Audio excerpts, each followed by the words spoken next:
All right, get ready, guys, because this is a big one. It is the current Hearthstone Global Games champions, the Czech Republic, up against Canada, another team that last year did really, really well. Yeah, two of the best teams in the competition, but I don't know how long we can keep saying that. We've made the point ad nauseum today that there are a lot of strong teams in this event, but these two teams are very powerful indeed, Dan. Yeah, I mean, not too much has changed about the Czech Republic. I think they're 2-2 for players last year and players this year. They lost Czech Cloud and Stan Sivka, but still, Jarla has done some amazing things this year. Pokrovac, you saw the interview with him in the Monday show. A great player, very, very confident team we see there on the right. Yeah, Faley's getting result after result as well. One of the quiet success stories of the year, and he's been around forever. Just this is his breakout year. And I managed to get some quotes out of these guys as well. A lot of people declined to comment when I said, "Hey, do you want to say something about your team? Do you want to say something about your opponents?" So Monsanto, his quote to me when I asked, "Why are you going to win this week?" which is obviously a bit of a leading question. Czech Republic won last year by bringing terrible decks and high rolling. Canada has two players that went to Worlds, including me, that's going to Worlds this year to make 3. And the other guy, which is the Jaw dude. Okay. We're just the best team. My only fear is that since Stan Sivka isn't there anymore, they might have real decks this year. Wow, that is a very brutally honest question. And I mean, as you said, it's a leading question. If somebody didn't answer like that, I'd be disappointed in them, right? That's the right sort of answer to give. Oh, you've got a little crown there. Global Games champion. Look at that. Of course, their opponent, Canada, Monsanto, as you were saying, won Ravens picks, actually, to win this. And a good pick it is too. There we go. Just confirmation of the fact that Raven was able to pick teams that weren't South Korea. Now, I know that Jarlo was very confident with his team coming into this. He said that the Czech Republic is one of the few teams that has 4 out of 4 players in playoffs. Regularly, and probably in the next ones as well. Yeah. Hopefully so. Let's take a look at the picks and bans for this series. Shaman banned again by Czech Republic first time, and Druid banned on the other side. The first ban is probably the most interesting part to me. Yeah, the first ban and the last pick, the thing you're left with, the two that I'm keeping close eyes on. The last pick just seems to be almost random. I think Paladin ends up in there quite a bit. But like I say, the first ban is what people consider the most destructive to their lineup.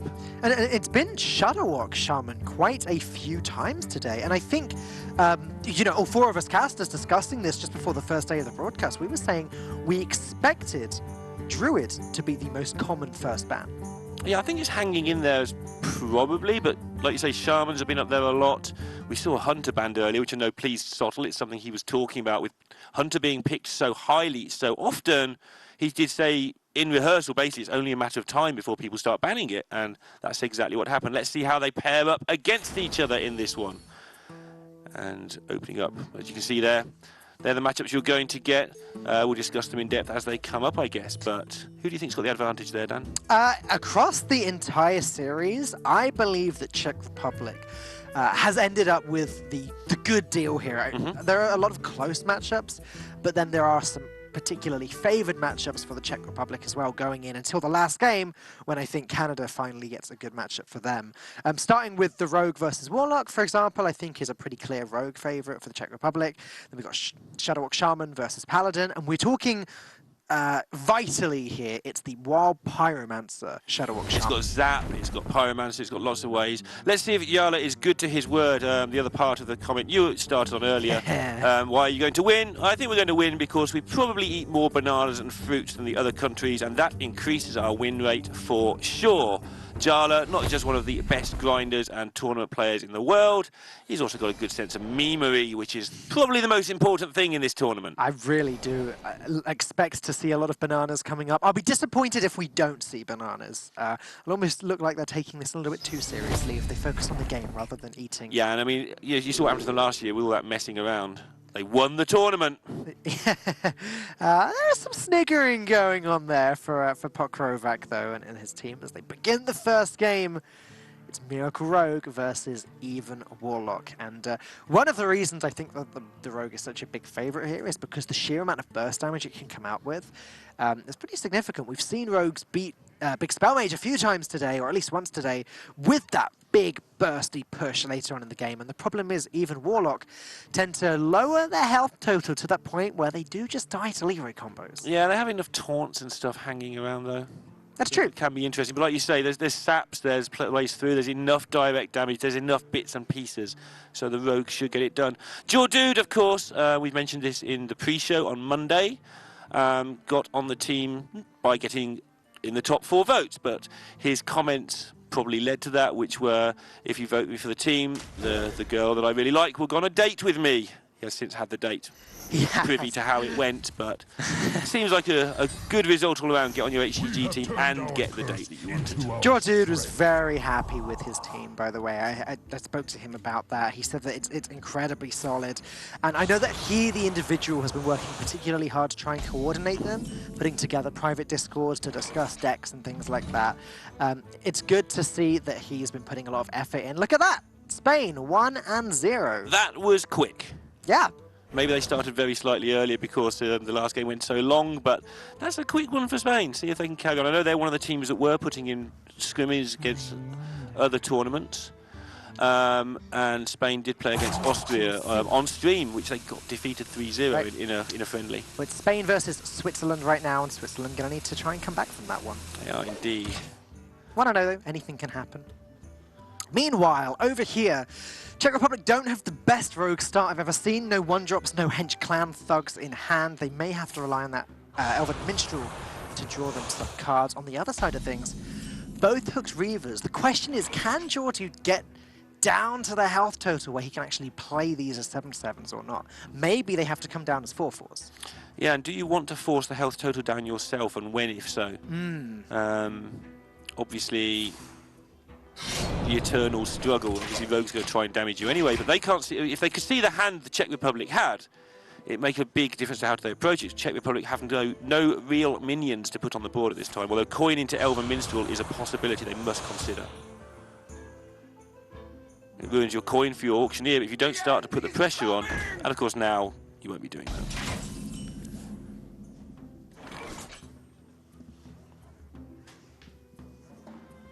There's the Hench Clan Thug. Can't exactly be played right now thanks to the preemptive Doomsayer. However, at least it's in the hand, ready to go for next turn.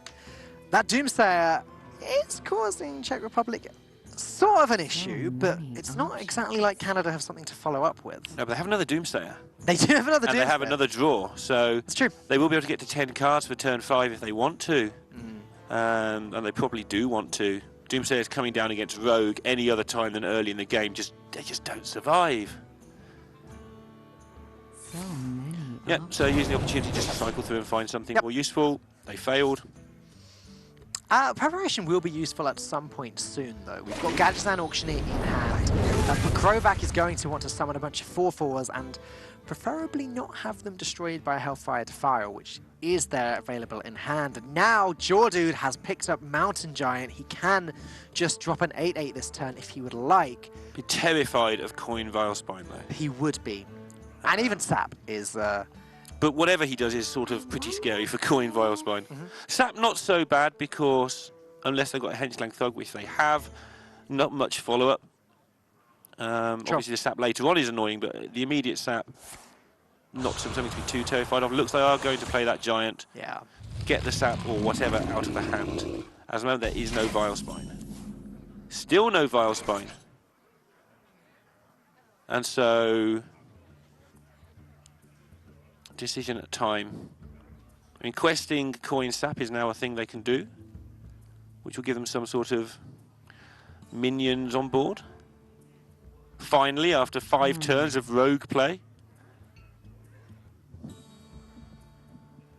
It's just not been the aggressive start that rogues need. I guess this is an area in which Odd Rogue is sort of favoured instead of the Miracle Rogue, because at least something would have been played by now. Yeah, everything would have been played by now. It's just time to go with Questing Adventurer. I love this play. I love Questing Adventurer, Lorinda. Have I ever told you that? You haven't, actually. I love Questing Adventurer in this deck because I feel like it's not that rare that it sticks to the board and then it just gets out of control. And hey, Sap's a pretty good card too. Look at that. It just destroyed a Mountain Giant. Mountain Giant. Return one to the hand and destroyed another one. That seems like a good card to me. Jordan, of course, is Sottle's teammate. Pointing out. Poor guy. Who, Startle or No, Jordan? Jordan. Okay. So because there's no coin anymore, there's no chance for a coin auctioneer prep go turn. However, that's still looking good to me. This is the reason that some people are good at Miracle Rogue and some people are not, because this turn has so many options available. If you use too many cards, you end up running out of resources. If you don't use enough, you end up running out of tempo. Loads of really good options, and then you always have in the back of your mind, but next turn, look at this Gadget Sand turn. But if you get too greedy with those Gadget Sand turns, bad things happen. Oh, just look at this! The Hench Clan goes down, the Auctioneer gets buffed some more, it can just trade with the Doomsayer weapon goes in. Pokrovac hasn't even needed to put any more resources into the board this turn, and yet the Auctioneer is still growing. Now the Hench Clan's growing as well. Spellstone's a great pickup, but it's not good enough this turn. Yeah, and you haven't got many more turns left when you're on 21 and your opponent's hitting you for 11 next turn. You're trying to hit yourself for damage 2. Yeah, and 11 is the absolute minimum. When you look at Prep Eviscerate Coldblood, you know, the Adventurer's getting buffed as well. The Hench Clan Thug's getting buffed by the weapon. They are going to have to get through these Hooked Reavers the old-fashioned way, though. They have no Vile Spine in hand. That could change, of course, with the Minstrel and the Auctioneer turn that might be coming. They have no saps left in the deck. But, I mean, I'm clutching at straws here for Canada. It just looks really good for the Czech Republic. What does Jordan do? Like, okay, Hellfire Defile deals with the Hench Clan. Whee! And then Questing Adventurer goes mad. He doesn't look mad, does he? But he Oh, gets he's angry. mad. He's a madman. Grinding those quests every day is going to do that for you. And that's a fair point, actually. That is a very fair point. Yeah, and he goes with Hellfire Defile, best he's got, but now 18 health remaining. 6, 7 damage on board right now. Eviscerate is another 5, that's 12. Coldblood's another 5, that's 17. Preparation's 18, that's just lethal. Gonna take your word for that. Sounds right. I mean, the speed at which they're doing it tells me that you're they're right. doing it, and they've not dropped Auctioneer. Now I'm concerned because they're dropping the Minstrel. But no, of course that's okay. Dropping the Bard. Just doing that for effect. Well, there you go. Pokrovac and Miracle Rogue does it very, very quickly with the Questing Adventurer that unfortunately Jordu just couldn't deal with. Oh, I love that card. I love it. You're so happy, Dan. Yeah. You're just happy because Raven lost, aren't you? Oh, I actually hadn't even been thinking Good about to see that. the Czech Republic gathering as a team again. That's something that was notable last year. Maybe one team in 3, one team in 4 did this, and it was notable that the teams pretty much all overperformed who did that. We've not seen it that often at all in this year so far. I think Philippines, Indonesia. That's right. They're the two that I can I think. think there was one of those. Pass. Okay. Yeah. But Oh, the end of yesterday as well, when Ukraine win. oh yeah, right. That was. I have to admit, where was I going with that? I don't know. I right, steered you right off the track and completely Okay. derailed like this. I found my point. I have to admit that it is sort of a shame that none of us casters have picked the Czech Republic. I feel like it's almost an oversight. Like, we all had our ideas. Nobody wants to pick the reigning champions because But- it's too easy. I mean, it is pretty easy, and they are still a phenomenal team by all accounts. They may be a stronger team. I mean, Stano Darty, obviously, the Canada thing's a bit of a meme towards him there, but, you know, Stan does like to play things his own way. Yeah. He does like to sort of rule the roost a bit and do it how he wants to do it. He does listen to other members. He was gathered with the team last year, so he's not like completely insular or anything. But Jarla is a fine Hearthstone player. Maybe he will be playing more decks that he understands more. I mean, he understands a lot of Hearthstone decks, don't get me wrong, but he'll be able to play more meta decks, which is more his style. Grind is a bit unfair to Jarla. He's far more than that, but in terms of describing it to you guys who may not know him so well, Jarla just gets points for fun. Well, let's see what matchup is coming up next. It's not quite Yala just yet, though he's sitting behind the scenes, I'm sure, and helping his team a bunch. Next up, it's Findan versus Purple. Purple on the Paladin and Findan on the Shadowwalk Shaman. Now, as soon as we saw that this matchup was coming up earlier, we had a discussion. We said, okay, which of these decks is favored? And I just sort of instinctively said, oh, the Paladin's favored. Shadowwalk can't deal with this stuff. And then you correctly reminded me, wait, there are pyromancers in this deck. Because this is the version of Shadowwalk that I feel is less common, even though it is common. It's not like a rare deck. It seems to be... I tend to assume Keleseth. As time goes on, I feel like this version of the deck is getting more and more popular, at least over the last few weeks. Whenever I've asked... I remember on the way back from DreamHack Summer, I remember asking Tyler, which is the correct Shadowwalk Shaman to play on the ladder right now? And he said, honestly, I think Pyromancer Shaman is the way to go. And obviously with Pyromancer, even with like Zap, which obviously is an activator for the Pyro, you've still got your Volcanoes and Lightning Storms thrown in there. You can just have a good way of constantly removing those Paladin boards. Another thing to note against Paladin, obviously, it doesn't matter so much if your Shadowwalk fails. You can sometimes just make 3 6/6s if the board's empty, and that'll do it. All right, well, yeah, that's exactly it, right? And it's one of the reasons I love Shadowwalk so much, is because it's not just a case of wait for the full combo to happen, draw your win condition, play your win condition, win the game. Imagine how big your Questing Adventure would be when you play all those 1-mana Shadowwalks down. You could love both cards at once. Oh my goodness. It's not quite as amazing as when you get an Emerus and end up with the Shadowwalks doubling everything in the hand. Don't remind me. That was an incredible series. But story for another time. But one of the reasons I love Shadowwalk is because you can do just that in a lot of matchups. You just plonk it onto the board. Yeah, you've got to do what you can and then just let Mother Nature do the rest. Sometimes it's right to play it when you've played Hagatha just to clear the board once. Yeah. Maybe without a Grumble or even a Saronite being played. Sometimes it's right to play it after several Saronites with Grumble in hand, expect one of them to survive, and then play Grumble after that to return the survivors to the hand, and then win the game. There are so many different routes to take with it, and Pyromancer in Findan's opening hand. How is Purple going to even deal with that card? By having all of his minions explode.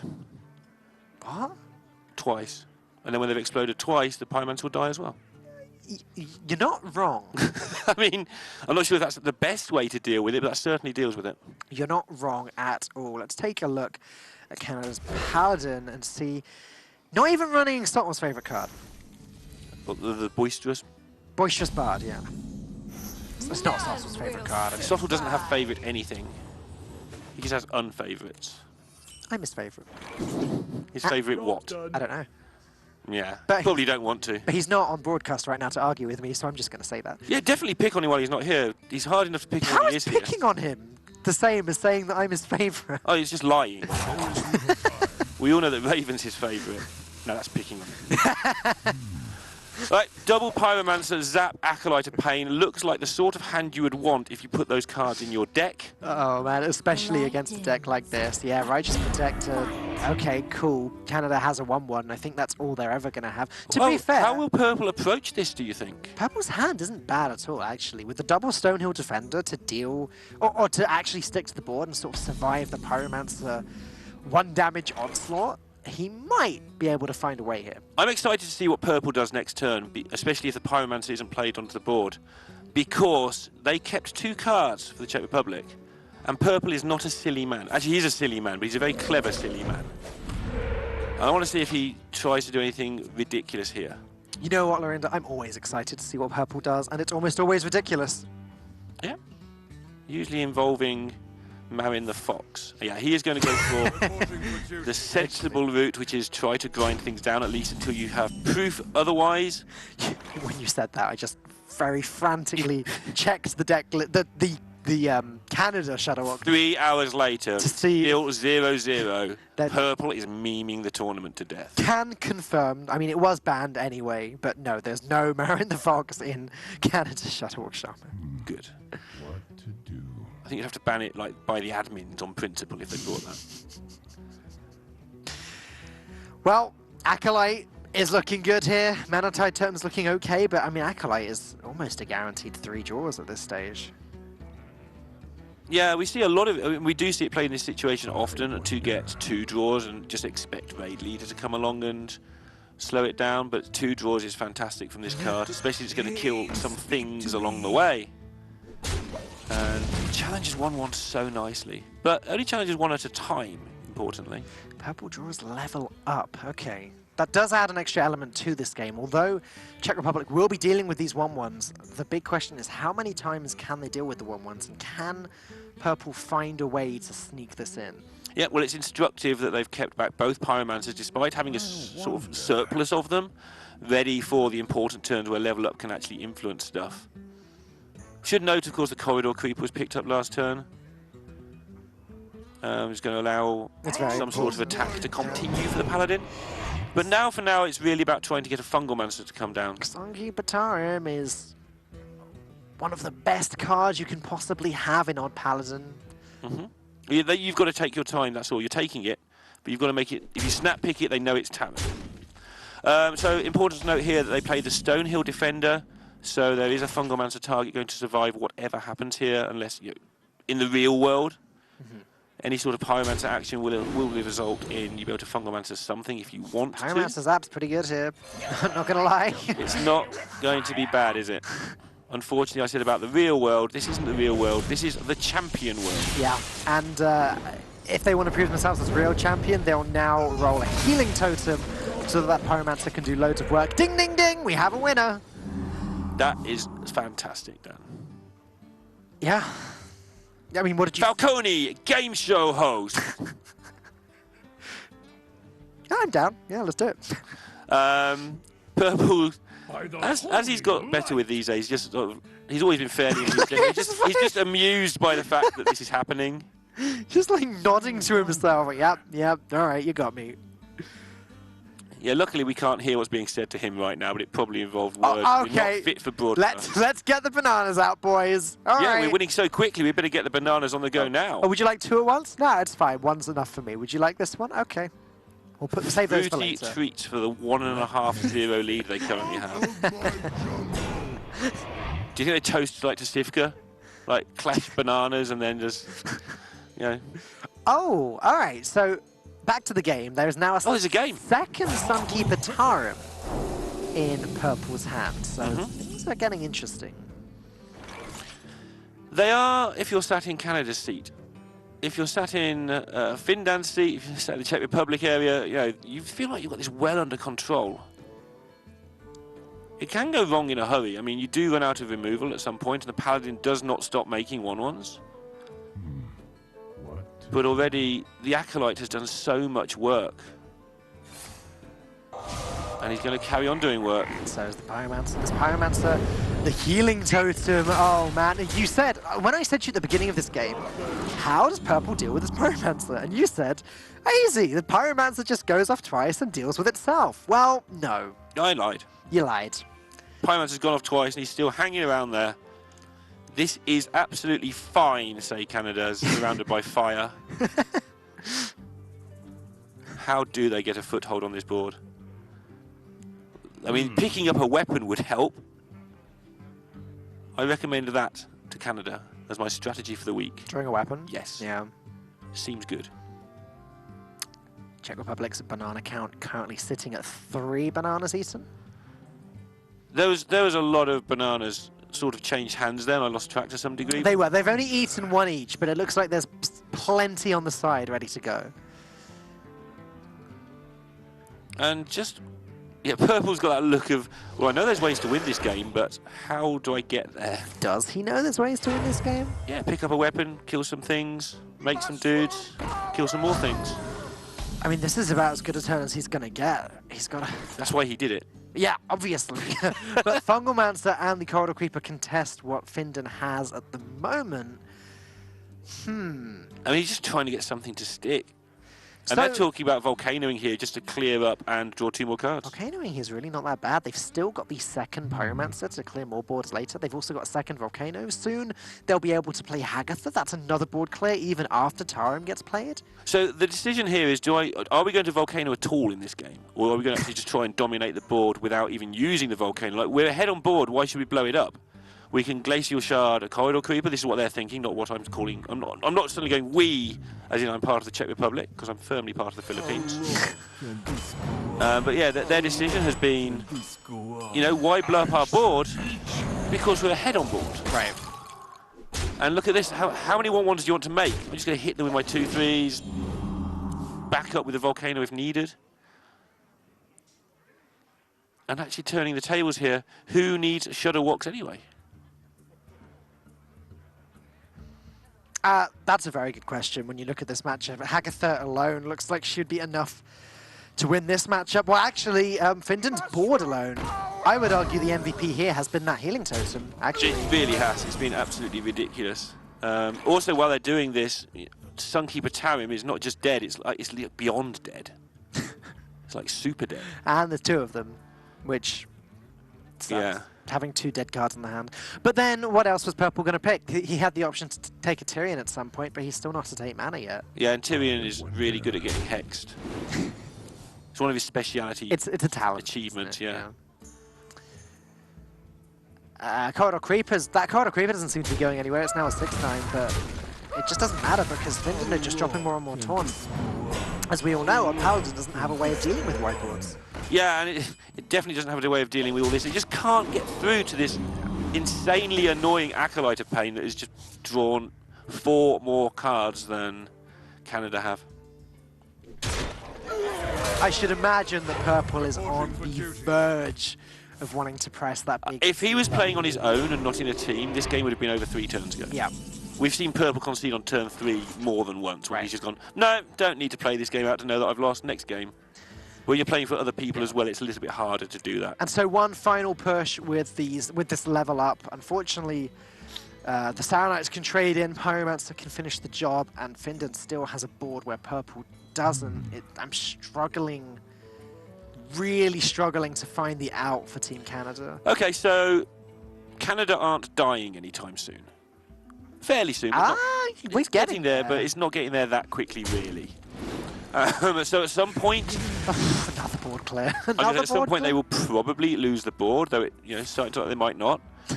And at that point, maybe Tarim come down, even on his own, or maybe with 2 friends. George, Carl, and Tarim make a pretty good team. And at that point, maybe Purple get a board up, and then maybe Shudder Walks the bottom card. And then maybe 9 is a good health total. I would love to know the total health restored by that health total this turn. A lot. Or this game, rather. I mean, we can work it out, but I can't be bothered. Might have a look at that one later. Something like, let's go with 11. Fill you all in on it. Feels like about 11. Might try and work it out later and let everyone know on Monday. You can do that. MVP health total goes to this one. Yeah. Tune in on Monday for Dan's answer to how much health this totem healed. Now I actually have to work it out. Correct. I just dropped you right in it. Well, this is not quite Purple's final push, although given the fact that he's pretty much dead here, like really dead. Look at this. Finden just going to drop the second Pyromancer. Doesn't need it to clear any more boards. It's just setting up lethal next turn. Yep. Who needs Shudder Walks anyway? Another 4 health regained by the by the healing tome. Sure, chat's pretty disappointed. They're not going to talk about my jaws that bite, my claws that catch. No, but I'm sure we will see that in a future series. Beaten down. Czech Republic take their 2nd win in a row in what might be the most one-sided game of Hearthstone that I've seen, at least in this tournament. That, frankly, looks painful from Purple's side. I haven't seen a game like that in a long time. I remember before Quest Rogue was nerfed the first time, Zixo won a game at DreamHack without ever completing the quest, just hitting his opponent like 1-1s and stuff. That just reminded me of that. It's just, here's some clutter that you can't deal with. Right. And we're going to kill you with 2-3s.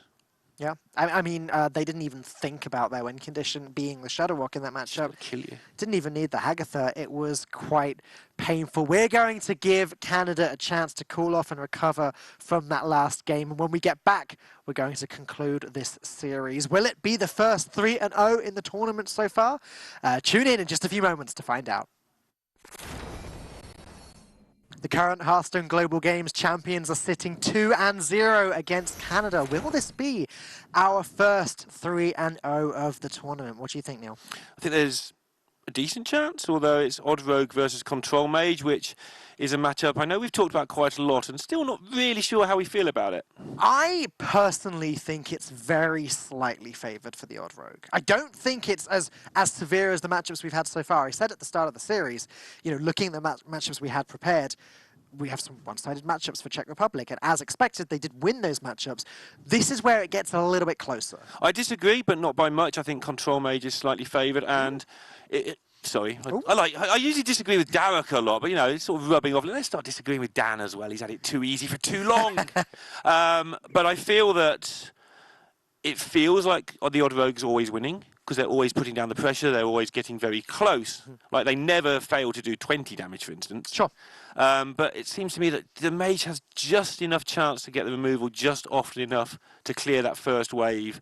And if they can scramble their way to an Artificer, they can win. But when the reason I feel that it's hard to judge without having the stats in front of you, or without doing thousands of games of high-level play, is when the Rogue wins, it just looks easy, and when the Mage wins, it feels like they should have lost. I just think they get over the line a little more often. Well, it's going to be Fairly on the Mage and Doc Pone on the Rogue. Lorinda, tell me about Fairly.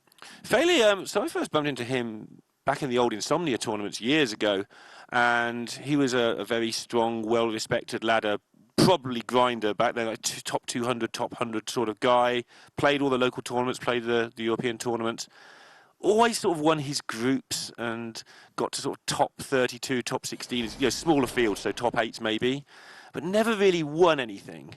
And then this year, he's just started making top 16s, top 4s, you know, had a very good run at DreamHack, a good run in the Wild tournament as well. And it's like he's finally, something's clicked. I think he used to just play the best 3 or 4 decks really well. So that was good enough until he ran into the best guys who then could just beat him. But now I think he plays the top, all the decks really well. Sure. And that versatility means he can change his lineup from week to week a lot more effectively, so he can keep up with the top pros a lot more easily. And he is going to win a big event at some point. I don't think he's necessarily the Hunter Ace League, being absolutely out in the open, but that's a hard league to get into. Yeah, it's a league of 2 people, and they're both Hunter Ace. Oh, right, okay. Doc Pone, on the other side of things, had a very good run last year. He had his World Championship appearance in Amsterdam, which he qualified for at the Bahamas. Yeah, and that was an interesting story as well, because I think when he qualified, people were like, he wasn't a full-time player, really. He sort of played some Hearthstone, got enough points to get in the championships, which isn't easy. I mean, you've got to play a lot of Hearthstone to do that. Then won them. He was quite clearly one of the weaker players at the original championship where he qualified. Right. And so he rolled up to Worlds, everyone's like, oh, here's that Doc Pone guy. And he did well. And not only did he do well, but he'd clearly put in hours and hours of work with the right people on the right things. And, you know, if you're remembering the Doc Pone from a year ago, forget that guy. Remember the guy from Worlds. He's a good player. He's put in a lot of work. And in a team like this that's got good players around him, he should be able to work on the right things to have a good tournament. A good player with a good team behind him. Yeah, there you go. Spain versus Switzerland, 2-0 for Spain at the moment in the off-stream match. Spain, another country with a very big following in Hearthstone. And, you know, Spain basically sort of going to be like the new France at some point with so many players coming through. Another country you don't see a lot of because they have their own language cast a lot of the time. So, with these opening hands, Gluttonous Ooze is great for the Czech Republic, and obviously the Raven Familiar is good to put on turn 2. Like, it's this okay curve, but they are lacking any sort of AoE whatsoever, which is going to be vital as we get into the later games. There you go. Oh. That's way too slow, though. In fairness, Flame Strike you need as your second AoE to clear the second wave quite often. If you're relying on that as your first AoE spell, you're on like minus 400 health at that point. It's way too late. They're going to need to be very liberal with this polymorph and very careful with this Keysmith. Raven Familiar, of course, will draw them something. Job's done. And challenging the board with just stuff. Be interesting to see how this ooze goes down. Presumably Canada are going to weapon up and they're going to blow it up and occupy some board with the ooze. Now, Meteor's interesting here because it feels to me like the Czech Republic have enough control of the board. I mean, they haven't got control, but enough sort of grip on the board to not take too much damage to get to turn 6. Okay. That being said... Yeah, here comes the mole. Was that them all? No, don't do that again. It's not even that close. Okay. That being said, yeah, Gluttonous Ooze does eat up this 2-2. However, Dokpone could just then come back, play a new weapon, play the deckhand, make some trades, and that mole can go face a couple more times.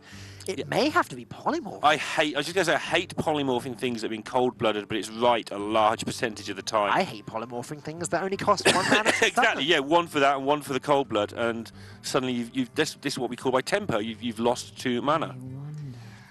I don't believe we read out this result on stream earlier today. We are trying to catch them all, but Finland actually beat the United Kingdom 3-2 earlier. I think they did mention it, but yeah, it's nice they did mention it. That we got beat. Thanks for that, Dan. My apologies. Congratulations to Finland. Definitely, if Stottle picks you, you know that Stottle is pretty good picker, and I had my eyes, as Dan said in the pre-show, on Finland myself, starting off how they mean to go on. Good to see the UK could take 2 games off a team, though. We've got a much more powerful team. Not even joking, like, we weren't running teams even close last year a lot of the time. I think War Control of the boys are a pretty powerful team in their own right. That mole just continuing to do its thing, and now, as we said a moment ago, ooh, maybe Stonehill Defender is good enough to defend from this mole. I guess also Arcane Keysmith is an option. Getting a Vaporizer or an Ice Barrier would mitigate the damage a little bit. Well, let's have a look how... So if you don't play Stonehill now, when do you play it? And if you do play it now, what does it actually do for you? So what's the next polymorph target? Going on to turn 4. Nothing too dangerous should happen. Given that you can Meteor on 6, so the Thug's not going to be too dangerous next turn. No health gain, no Jaina, of course, a massive deal we haven't talked about for Czech Republic. If they pick up an Arcane Artificer going into turn 7 and somehow survive that long, the armor gain just gets you out of sight. Dokpone has a pretty easy turn, though, here. He's got 1-drop plus Hench Clan Thug, which is going to get buffed into a 4-4. Czech Republic, again, have no way of dealing... Well, they can play Voodoo Doll plus ping it to remove the Hench Clan Thug, but there's still more and more minions being added to the board. Like, if he does that, the Sheep's still going to be dealing damage, the Squire's going to be dealing damage next turn. Doomsday is an option, I suppose. Doomsday plus Stonehill is not looking bad at all, actually. Stonehill will prevent the damage from the dagger and the 2 minions. Hench Clan maybe gets to contact with the It face. might be the last chance to play a Doomsayer as well, because going into turn 6, you start worrying about big Vile Spine accidents. What to do? Very good draw. Yeah, it could well be worth it. They'll be spending the whole turn, I think. The Voodoo Doll plan is the backup. If they can't see a good reason to do... if you can't see how Doomsayer can go wrong, then they'll make that play. Stonehill Defender is just such a good card. I mean, it goes to show how good sort of a 0 attack taunt is. Just to set up plays like this, obviously it's got 1 attack, not 0, but the fact that it generates another threat for you to use later, and also is going to enable this Doomsayer now. These are all pretty useless, right? Well, 9 health for Steampunk is not the worst. Okay. Yeah, I know you can get silence and stuff, potentially. Yeah, no, you're right. But yeah, it's a lot of health. I overlooked that. And, yeah, Canada don't have a way of activating that Vile Spine Slayer yet. No, it's not possible for Oddrogue to activate that on turn 5 without the coin. Interesting to see what Czech Republic do next turn, though, as the second round of bananas is in. Oh, no. Because the Keysmith seems a more natural play than the Steambot, because the Steambot does get Vile Spined, which is a very likely thing with the cards that have been sat in hand for so long for Dokpone. It feels like Keysmith and Raven Familiar now, which adds up nicely to the mana they have available, could be better for them. They are struggling, they do need to find these artificers, or they're just going to die to the hero power. You know, a Leroy is now pretty dangerous. Leroy Coldblood, a couple of hits in the face is lethal. And so Czech Republic will be feeling the heat a little bit here. They can remove minions for days, but they can just die to face attacks. I think they'll be looking for a ice barrier from this Keysmith a lot of the time now. Yeah, and that's the weapon is the issue, isn't it? Like, yeah, just 2 damage every turn consistently without even having to spend 2 mana every turn. I mean, that's that is just a Valspine Slayer waiting to happen. It is. I was just thinking about this when they were making the choice, because it is, but Valspine Slayer plus a Firefly isn't a whole lot of attack being put onto the board. Yeah, you're making them spend 5 mana on a minion in their deck that likes putting things down quickly. It's not ideal, but it's not too terrible, and sometimes they don't have it. And the turns where they don't have it, you just win the game because you just gained a 9 health. Right. That being said, they do have it. And there's also another option here. Now, they're kind of thinking about not doing this. I think they will end up doing it, just because it has 0 attack. You can kill it over time, but it does 9 damage. It's a 5 mana 3/4 that hits you in the face for 9. Yeah. When you word it like that, when you break it down into the numbers, that sounds kind of good. It just had to be done. Like, there's no way he can chip away that damage. The flame strikes are a thing that happens very soon.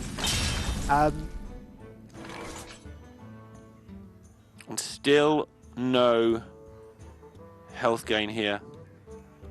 And they're not going to get the chance to put the Keysmith down now. And I feel like they could really do with Ice Barrier. I agree. Just to buy a little more time. They don't need much more time. There's 2 Artificers and a Jaina lurking within the depths of this deck. They might get the chance to just drop the Keysmith next turn. If all Canada ever have are the 2 Fireflies, I guess maybe 2 Flame Elementals. Here comes 4 more. Yeah, okay, well now the damage is stacking up, and that's 4 to the face, down to 8 the following turn.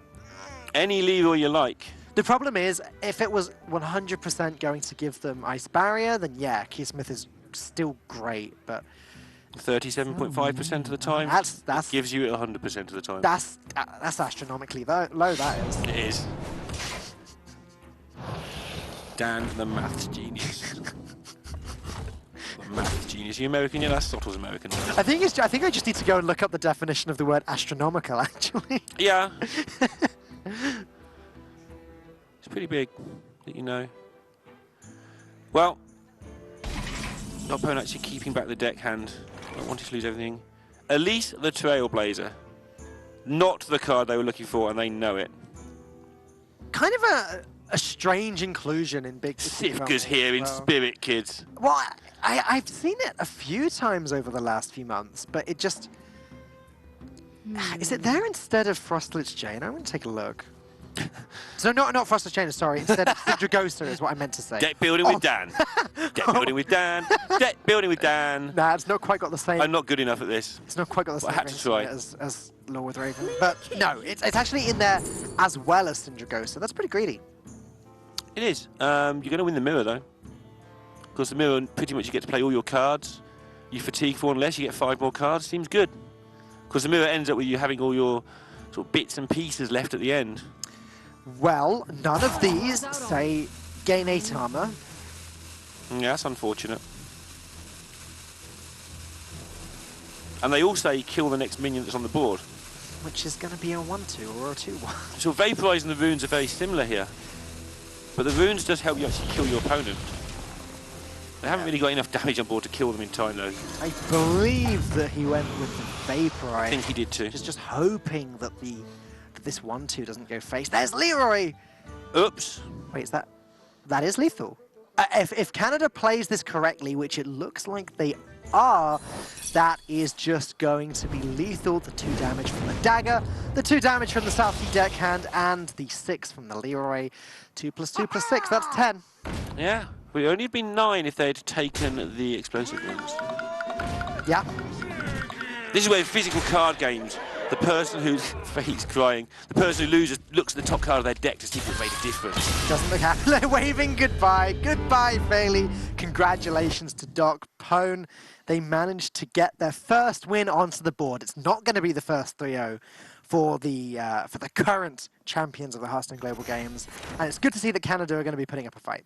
It is. Does it get easier for them from here? Control Mage versus Mind Blast Priest. Does it get easier for anyone from here when it's Control Mage versus Mind Blast Priest, honestly? My perception of the rest of the series is that this next game is still Czech Republic favoured. Again, marginally. It's very close. But then after that, it's going to be the Malygos Druid versus Taunt Warrior. Right. which will be Canada favoured on the Malygos. Like in a big way as well. And then, so if they can get to game number 5, suddenly Canada are in with a very good shot. If anyone can, Canada can. See if they can get it done, I guess. It's getting late, Lorinda. Come on. Not yet, it's not. Not in this. This is a multi-worldwide supranational tournament. It doesn't get late. It's just the same time at all times. Next up, Monsanto versus Jala. As we said, it's going to be big spell mage on Monsanto's side versus Jala on the Mind Blast Priest. That's what I call it now, just because of all of the confusion behind the scenes. Raven was saying to us on the first day here that some people have been referring to the Mind Blast version as Combo Priest. Yeah, if you're one of those people, don't do that Don't anymore. do It's that. bad. I'll wave my pen at you. And now, just to be completely clear, because Control Priest can almost slip into Quest Priest territory, I just call this deck Mind Blast Priest. That seems a decent name for it. It's got Mind Blast in it, and it's a priest. Yeah. I like things simple like that. And again, I believe that it should have a very good job, should get a very good shot of taking down the mage. It's messy, right? Like, there's a card in the Jaina deck that is really, really good if you get it. The Jaina deck. Yeah. Yeah, there is a card in the Jaina deck that can get a little bit messy, but the thing is, the priest has the ability of having 4 Mind Blasts plus Shadow Reaper Anduin, and that's 22 damage in 1 turn. Or, more sensibly, that's a lot more damage split over 2 turns. Quite an old school style matchup where nobody does anything because you don't want to Alexstrasza until they've used their healing, you don't want to heal until they've used their Alexstrasza, and so the subplot is boring. No, the subplot is, can I draw more cards? Can I get to my finishing quickly? And the answer to that is usually no. Can somebody generate a threat? Well, the mage doesn't have a threat. What's he going to do? Beat you down with a 1/2? The priest has some chance of doing some damage early. It can get a little bit done, but basically it all comes down to that. The question of, can you draw Jaina? Can you draw Anduin? Can you draw 4 Mind Blasts? Do you get 2 Mind Blasts in your opening hand so you can't get 4 Mind Blasts? And then the tiptoeing around waiting for each other to sort of be the first one to launch. The subplot is, how many bananas can the Czech Republic eat? All of them. I actually lost count. They ate another round each during. Yeah, they did. I think so. So we should be on 6 bananas eaten, if that's correct. It might be 5. I didn't actually see. I think Findan may not have been partaking. He is the. Findan, come on. He is the new one in the team to this year, so maybe he wasn't sort of as bananas as the rest of them. Maybe he's not had the practice. Well, maybe. Now we're seeing Jala for the first time, and it was him that has said to both of us, we will be eating the bananas, so I do expect to see... And other fruits, bananas. I think he mentioned. Yeah, he has. He did say to me when I messaged him a few days ago that because he's been competing in HCT Oakland, he hasn't actually been able to help his teammates prepare as much as he would have liked to. Can't be completely sure, but that may have even been him in a hotel room right there. Right. And that's just something to consider. He hasn't been into thinking about all of this as much as his team have. He's still going to have his team supporting him. Yeah, I mean, if it comes to the worst, which it won't because he's very good, he can just sit there and say nothing and just be the mouse driver guy. Be the mouse. Yeah. So, but I'm sure he's significantly better than that, but he may let them have a little bit more input than maybe normally. Of course, obviously, Jala is their, I'm saying it now, Jala is their power player to a large degree. Yeah, for sure. And you can consider that a bit of a handicap, having your power player... turning into a mouse. No, not quite where I was going to go with that. That would be a big handicap, actually. If you actually turn into a mouse. At least they're not turning into chickens. Not yet. But, you know, it does seem like Dr. Boom's got his mindset on turning everyone into chickens. Science! Another science shout out there. Obviously, the new set only 2 weeks away now, 3 weeks away. I can't do numbers that well, but 3, I think. Early August. Yep. And lots of Dr. Boom-related sciencey things. Yeah, I cannot wait for that. I'm actually really looking forward to the pre-release events as well happening, the Fireside Gathering. How do those work? Because honestly, I'm not completely sure. I haven't had a chance to research it properly, but I believe we're able to open our packs a few days early and compete in a special tournament with the new expansion before it comes out. And that still gets locked up again afterwards or something like that, we think. I think so, okay. Yeah. Either way, I'm very excited to go and experience that for myself. It's really good to try all the cards so early. Almost certainly going to attend the one in London and give it a go. You tend to win when you go to London. Thank you. I try. It's not me that wins when you go to London. Don't thank me. Rather you lost. But anyways, once again, it's Canada versus the Czech Republic. It's 2-1 for the defending champions. Can they take this all the way? They're defending pretty well so far. They've got a pretty good shot. Yeah, didn't quite manage to go 3-0 as we thought they may have done in a pretty good matchup with the mage versus the odd rogue. The odd rogue was able to sneak in that win. Let's find out what's happening next. It's going to be priest versus mage coming up. Jala versus, I've totally forgotten who he's playing against right now. Monsanto, of course, Monsanto. Victory. Monsanto spitting pure fire in that tweet, in the message earlier today. He was. We've seen it. And it's good to see. Yeah. Hate each other, guys. No, don't hate each other, but prod each other. It's nice to have a bit of excitement, a bit of rivalries between the teams. Yeah, for sure. Isn't it? So, card draw for Czech Republic, and nothing of particular purpose for Canada. Interesting to see if they decide to keep any of this and what they're actually looking for, because the answer is Jaina. So, yeah, just throw it away, look for a Jaina. That's not a Jaina. I almost said found one when I saw the dragon there. You know, you sort of see the legendary dragon symbol before you see the card sometimes. No. No, okay, never mind. But yeah, it's the wrong card. You know me and animations of things. I'm a very precise, numerically minded human being. The precision of my cast will not have been lost on everybody, I'm sure. Right, so that's There it is. Jaina. Found him. Her. It. The card. So Monsanto now has to do things for 8 turns and then play Jaina.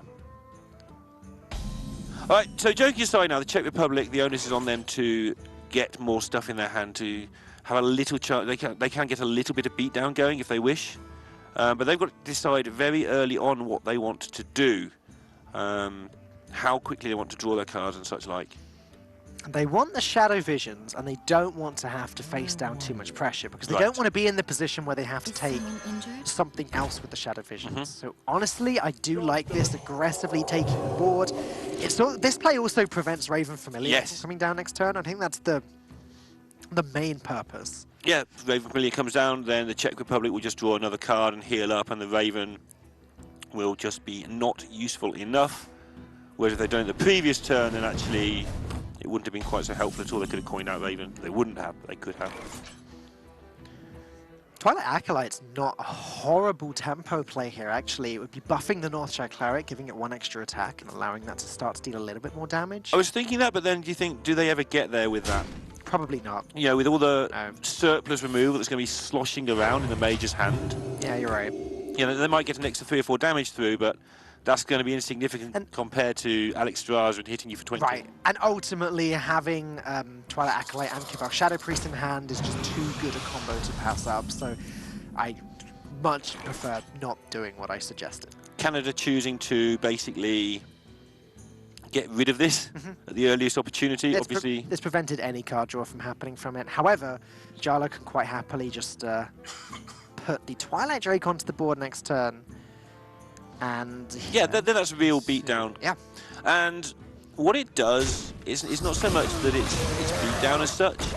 It just means that the mage gets tied up wasting mana defending against it. Now, it's not as effective against this control deck as against some others, because mage has very little to do in this stage of the game anyway. But if you could distract them, maybe stop them getting some cards off an Acolyte or such like, you know, you are slowing them down and messing with their game plan a little bit. Ooh. 2-1 between Spain and Switzerland. That's right. It was 2-0 a few moments ago. Nobody's making it easy for anybody in this tournament, oddly enough. It's quite a surprise, actually, because you'd expect the potential for a 3-0 to be greater in this format, because like last year is standing, obviously there's counter pick and things, and like Conquest again, you have to win with all of your decks. You can't lose any of those matchups, and this is a different format because you never get the same matchup or have to play with the same deck multiple times. I would have thought that it would be easier to get 3-0. I guess that the counterpoint to that is you don't have a particularly strong deck that can go right the way through. And say in Conquest, your opponent doesn't have a particularly weak deck that you can prey on, maybe. Yeah. So it is just deck versus deck, fairly randomly chosen. And it's not randomly chosen, they choose the order themselves, but fairly randomly matched. I wonder how tempting his Witchwood Piper is here, just completely changing the subject. I'm not sure it's that good in this match, but to tell you what, I bet some teams facing like odd rogues wish they had it in their deck. It's such a good way of just making sure you get your artificers sorted. Isn't it that good? Artificer to gain some armor against a deck whose win condition is a finite amount of damage. But you don't need to do it now. No, sure. You can just make sure you get it later. I think Piper should be in a lot of these decks, and we're not seeing as much as we could for those times when you do get that bad matchup, that early beatdown matchups. They're just going to thin their deck. Really important they do go through the correct motions here while they're waiting for Jaina to occur. You can still get yourself a bit of a tactical advantage to get hold of the board, and if you have the board, even a small one, when you play your Jaina, it's much easier to make those water elementals. You get the trades you want, get your opponent's minions down to 1 health where you want them. And obviously you can make water elementals, then you can force the priest to have to take care of matters, and then what I was saying earlier about wasting your opponent's mana, wasting their time, wasting their, interfering with their plans, the water elementals can just really do that to the priest very quickly. Mind Blast drawn, that's a bad thing for Jarla to do. It is, yes. He wants the Mind Blast from the Shadow Visions, not from his deck. However, the way that Jarla's deck has been built, it's very good at aggressively getting itself onto the board. Yes. I just checked, and they actually run 2 copies of the Cabal Shadow Priest. Banana Champions, Czech Republic. Joe, just forget what I was saying. That's much more interesting. No. So because they run 2 copies of the Cabal Shadow Priest and 2 copies of the Twilight Acolyte, they're able to basically mind control one of Monsanto's minions twice. We're talking a Sindragosa as a great target for that. Even water elementals from Frosty's Jaina wouldn't be that bad. Yeah, and you can see that Canada sort of value how bad that can get for them, just trying to keep control of the board here. Yeah, when they could have actually just gone for a splurge of minions, they've actually just decided, hey, you're not going to do anything next turn. Interesting turn to do it on turn 7. I must consider. I'm thinking about Psychic Scream. I'm wondering when it's good and why it's good. Obviously, it's good against Alana. I guess it's also good against potential random legendaries that could come from Sindragosa. So it's probably just a complete waste here. I think Jarla has said like 3 words this turn. Listening intently to what his teammates are having to say. One of the most professional players out there, I feel. Yeah. Keeps himself to himself, does his thing, memes when needed, but only when needed. And I think we've seen that from a lot of these top players in this tournament, listening rather than talking a lot of the time. That's something that's changed from last year specifically, where players were talking over each other all the time, casters were talking over each other all the time. I mean, there were a lot of inexperienced players in the Hearthstone Global Games last year, and this year there are far fewer inexperienced players. even the inexperienced ones, a lot of them that we would call inexperienced this time last year will have sort of 50 tour stop games behind them or something, or matches. And the tour stop system has definitely helped us, especially to understand who the mid-range players are now. The players that we wouldn't have heard of otherwise.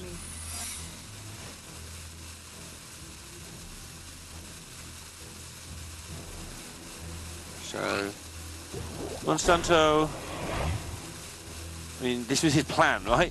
Get something on the board. It's not particularly exciting something.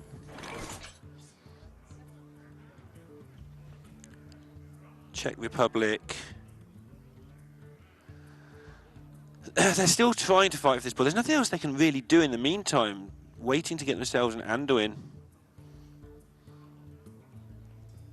They're going to need Anduin big time now. The Mind Blast plan's kind of been scuppered. It's not been completely scuppered. Like, it is still possible to get 4. Okay. Just unlikely. How do you get the 4th? Enlighten me. Oh, sorry. Was 8 Shadow Visions already used? No, they drew a Mind Blast, right? Yeah, but still, 2 Shadow Visions. Oh, and the other Mind Blast. I can't count. Yeah. So 1 time in 3 you get 4, 1 time in 3 you get 3, 1 time in 3 you get 2. Yeah. Yeah. Can happen. Even if the chances are never mind. Right. Problem is for Jala here is that he's having to play around every single mage secret. So one of the options, because we don't actually know which one it was. One of the options was Frozen Clone.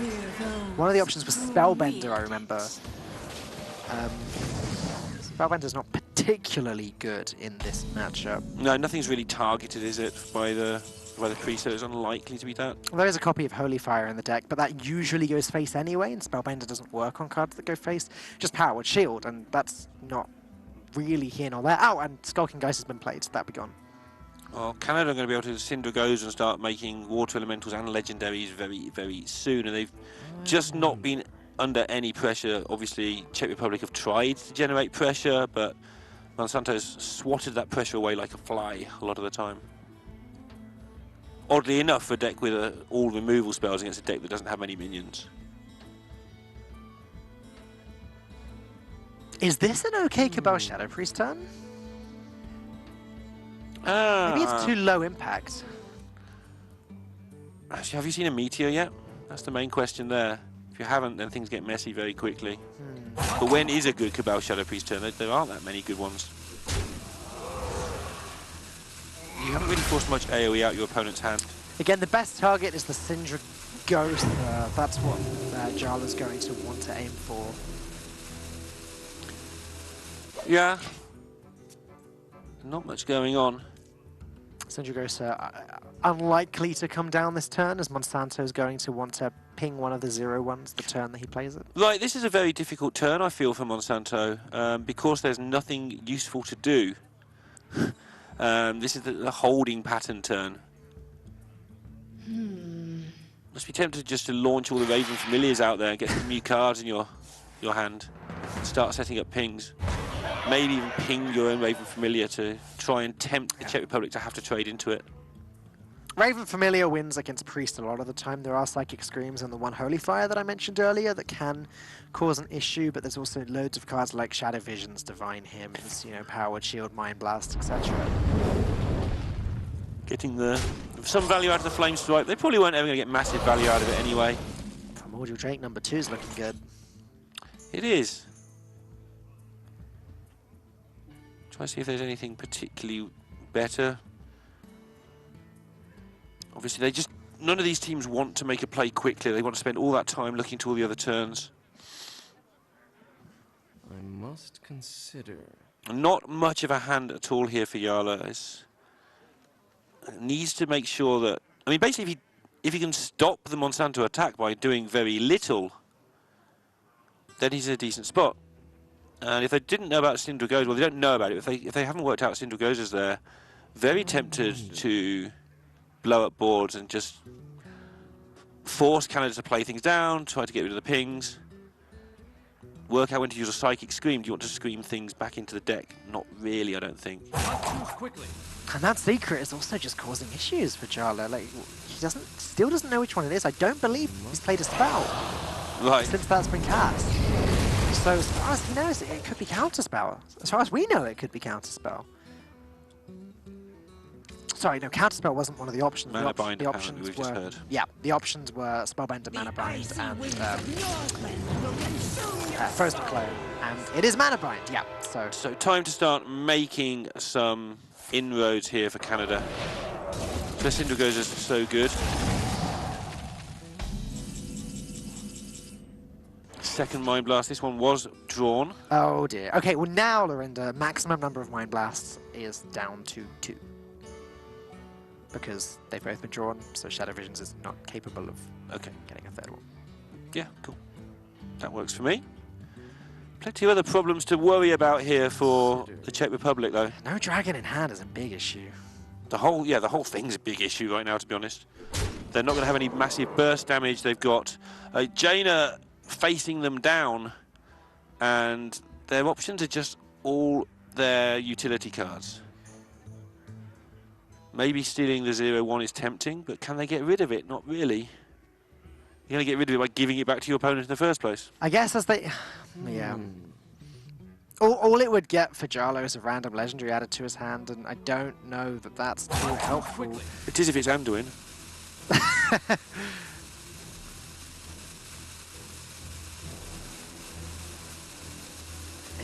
He's doing it.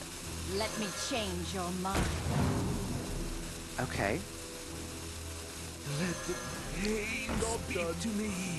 The problem is, if he wanted to play the Psychic Screen, he'd have had to play Divine Hymn first to test for Counterspell. And actually, giving Canada a 0-mana Divine Hymn isn't going to work out well either, so if he's playing around that too, things are very difficult. Yeah, yet another concern here is the double Arcane Artificer in hand. Means that Canada are going to have a turn where they play them both and then play an AoE spell, gain a load of armor, and then potentially do it all again, either on the same turn or at a future date. And now the value game has well and truly begun for Canada to take over.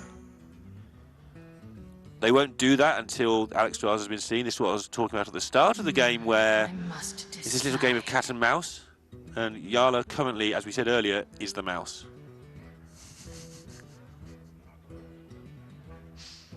Still not a chicken. And he's still not a chicken. The time is now. Reality. Oh, they are going to do it.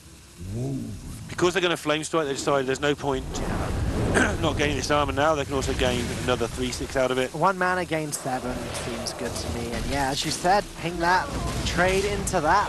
Santos board is still just too much for Jarl to deal with at the moment. Looks like a game of Hearthstone has begun, and now it has begun in earnest. First of all, Czech Republic have to deal with this board, and then they have to work out the timing of Alexstrasza and how to play around this mana bind that could easily be counterspell from where they're sat. And suddenly the Twilight Acolyte Cabal Shadow Priest combo, best case, is just stealing a 2/4 Sindragosa. It might actually just be better to take the Arcane Artificer. It may be better to find a way to just play your healing, trigger what you think is likely a counterspell. But if it's a mana bind, it's a disaster. But if you Psychic Scream and it's counterspell, right, then that's a disaster. And they're going to be discussing all of these things. They really don't want to give 6 healing to Monsanto, and that is, of course, exactly why he took that card. And again, 0 mana, 6 healing, even worse. Jarl knows that Monsanto's good enough to go for this. We'll see a gentle nod when he sees this, I believe. Not even acknowledging it. Monsanto's acknowledging it. Look at that smile from him. I mean, he planned that from multiple turns away. He knows that for any big board to get blown up, that you've got to test for counterspell first. It's too much of a risk. This is a disaster as well. He's just shuffled Sindragosa back into Monsanto's deck. Yeah. That's not the situation that he wants to be in. No. Very difficult. But yeah, it was good planning for Monsanto, good matchup understanding to plan that far in advance, because there's just so few things they're going to do. There's things they can do if they know you're that wily, but Jarl was aware that Monsanto could do that, but the problem is, the risk-reward is, you've still got to walk into it. Canada have a pretty sorry turn this turn, though. Yeah, okay, sure, Raven Familiar, but then, lost the Raven Familiar to the Holy Fire. What else does he do? If he drops Gruul, that's just going to be taken by the Twilight Acolyte Cabal Shadow Priest. Sure. Now is definitely as good a time as ever to play that combo. I don't believe they have anything better to do either. Yeah, Gruul's a decent one to steal. It's great. Take a 2/8, and then next turn it becomes a 3/9, and then a 4/10, etc. It's a well-statted minion to take. I guess we can see how the Mind Blasts are panning out. Canada cannot, but as it stands, if Canada play nothing for the whole game, they probably just win. Change your mind. Like, no minions. Okay. Maybe not quite. Anduin, if drawn soon, would cause some problems, I guess. But yeah, it's getting to the point now where maybe not. But yeah, you're right. We've got to highlight just how strong Arcane Keysmith has been in this game, though. And also, I think, in all of the games that we've seen over Yeah, it's been a powerful card. That card is... I think we all agreed that it was very powerful on paper at the start. Just a secret that you want most of the time with a 2/2 body, sure. I've definitely seen people arguing the other way, although I think all the casters agreed that it was a good card. But it was hard to know where it would fit into anything. Yep. And it's still, you know, we've seen it's good in this deck, but it's not like stellar. Yeah. It's just a... Well, that's exactly what it is, right? It's just a good card. Yeah.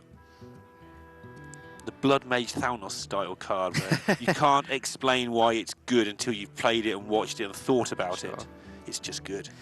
So, Blizzard plus trade plus a ping on the Cabal Shadow Priest would make Monsanto Time is now. a 3/6, a water elemental.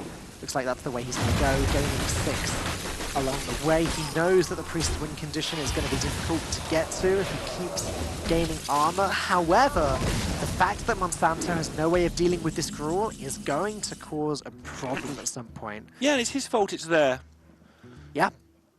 I mean, he does have to get some damage through, maybe, but look at the card difference in the decks. Now, how much does Jarla want to protect this Gruul? Because it's going to get frozen next turn by the looks of things. And the only way to prevent that is double Duskbreaker and then heal the Gruul, which would make it end up with 4 health. I mean, I think he wants this card to live. I mean, you want them all to live, but I think it's an important card. But it's just going to die to Meteor or Polymorph or Voodoo Doll at some point anyway. So Sure. And you've got to assume Canada have that in their hand, which they haven't, because otherwise Monsanto wouldn't have played it into your combo. You've got to give them credit for that. Baron Geddon in Jarla's hand still generated from the Syndragosa hero thing that he Cabal Shadow Priested. Right, one of the few ways they can really get rid of this annoying Artificer without wasting mega resources. Oh, there's the Voodoo Doll. Yeah. Voodoo Doll just fits so snug in this deck. Yeah, Voodoo Doll was the universally looked at good card, partly because it obviously went in Warlock at the Cube time. Warlock with the Dark Pact, yeah. But also, 5 mana for Mage, kill anything. And summon a 3/6, yep. I mean, that on top of that, but yeah, just 5 mana for any Mage deck you like, Yeah. kill anything, before you even have Jaina things going on. It's just silly. Nice and powerful. But the key to this game is not to have to use things if you don't want to. Found a way to sneak down a Doomsayer. This is looking like, although we called the Priest a slight favourite, drawing both Mind Blasts and allowing and having the Mage draw Jaina soon enough and do all of this, it just seems like it's too much for the Czech Republic to deal with. Yeah, it does feel at the moment at least like Canada are in the driving seat for a long time. Of course, they don't know that. So they've still got to play as if they're, Jarla's going to get 4 Mind Blasts. And Jarla's got to play as if he can get something on the board, maybe get rid of this armor. He can still win this game. It's just going to be very difficult. They've managed to get through a lot of AoE though. He doesn't have any way of dealing with this Doomsayer. It's not actually possible. But Monsanto has no way of generating a threat right now. If he really wanted to, he could play the Voodoo Doll and ping it. Sure, that's a 3/6, but is that a threat? No. I see your point now. It's going to do 1 damage a turn. So there's some more defense.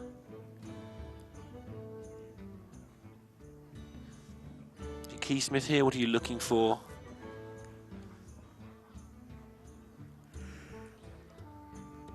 Probably Barrier would be a good card to get. Oh, there it is. The Counterspell's also a good card to get, so... We saw how well the Mana Bind worked out earlier, given that Divine Hymn is there, just ready and waiting for after an Alexstrasza gets played or something for 0 mana. Mana Bind is another 8 health. Counterspell, I think, was the pick. Pretty there. sure it We'll was the pick, yep. just get that confirmed. And... does he want to put more stuff onto the board?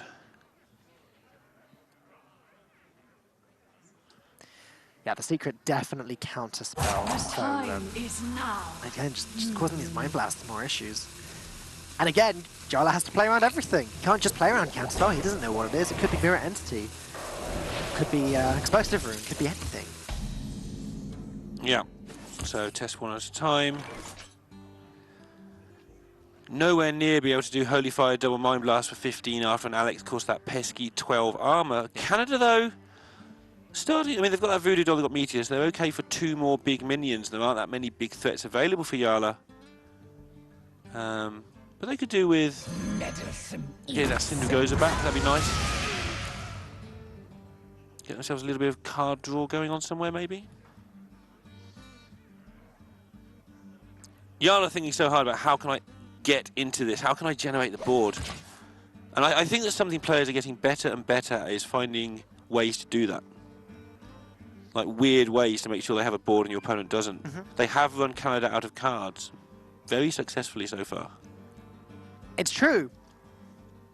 It's just difficult when Canada have this hero power that is able to seemingly generate so much value from nothing. It makes the game much harder for the Czech Republic because they have to be careful about what they play so that they don't inadvertently create this trade opportunity or this AoE opportunity that can then create another water elemental.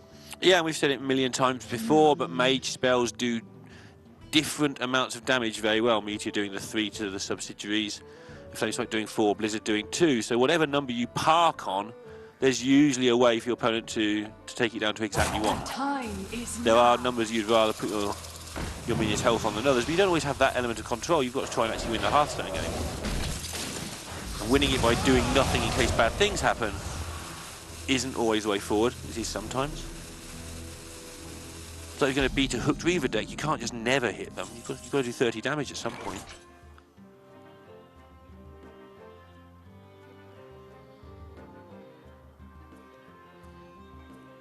And doing bottom third. That's not good, is it? Not good for the Czech Republic at the moment. And remember, if they lose this game, it will go to 2 apiece. And a very unfavoured matchup. And a very unfavoured matchup with their control warrior having to take down the Malygos druid. Possible. I mean, matchups are all possible apart from mage, Murloc mage against Paladin, which is possible, but it really isn't. Just doesn't win. Yeah. Doesn't seem to be any ooze in the warrior deck either, so we'll worry about that more later, but it's not a good sign. Quickly. Well, 3 health was shown last turn to be a fairly good number to have. You've seen the blizzards, I think, so you know that 3 is safe. But it's not safe, your minion's going to get killed, but... Safe from creating a water. Right. And you see the stakes, the desperation to find this Anduin, healing your opponent's minion just so you can draw a card, realising that the time is running out fast for them. Because you get Anduin too late, you don't have any cards. You can't do anything with the hero power. Time melts away. He'll be wanting to potentially Shadow Visions into Shadow Visions into Shadow Visions several times. That's one way you can get through this armor. Yes. What always happens is you then... Draw the Shadow Visions. Yeah, draw the Shadow Visions next card, but...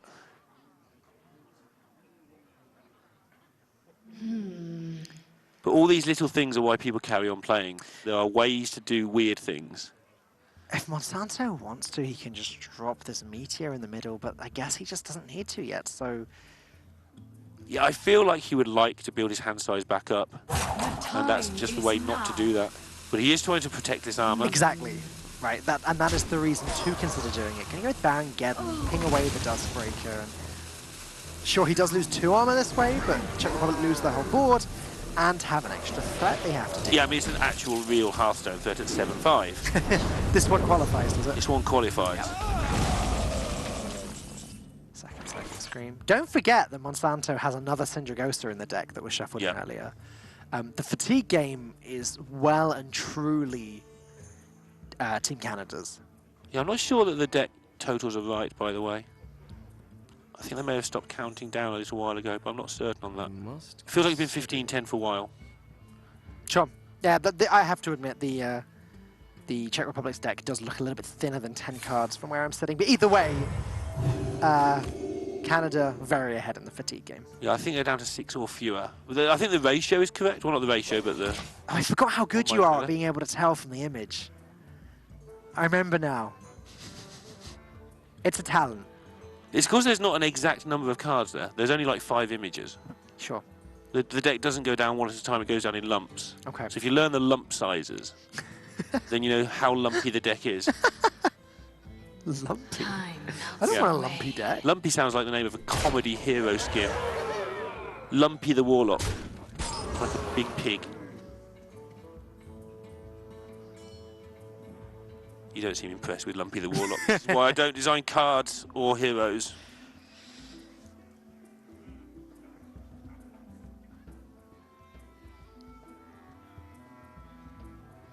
Monsanto, just nothing new to add really to this I must board. Again, decide. second meteor in hand now.